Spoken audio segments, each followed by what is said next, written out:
Welcome to Samba Samba. Enjoy the video. You start by opening Safari because private browsing lives inside the app. Once Safari is open, make sure you can see the tab bar or toolbar. This matters for the next step. Tap or click the Tabs button. On iPhone, it's the two-square icon. On iPad/Mac, it's the tab overview. Once done, look for the Private or Private button. That choice switches contexts, so Safari won't keep your history or search entries. Now you actively enable private browsing.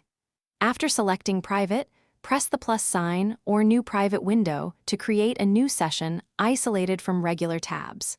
This opens a dark-themed tab that indicates private mode. It prevents Safari from saving your browsing history, autofill entries, and search records for this session. Make sure to sign into sites only if you want them to remember you. Private mode still shows site content, but won't retain local trace. To finish, simply close all private tabs or exit the private window. Safari then discards that session's local data.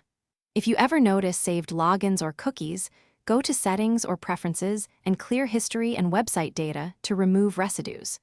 Make sure to understand private mode's limit. It doesn't hide your IP address or activity from your employer or ISP.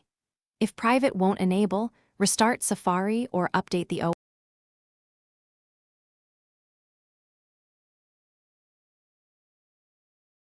Thanks for watching. Consider subscribing if we helped you.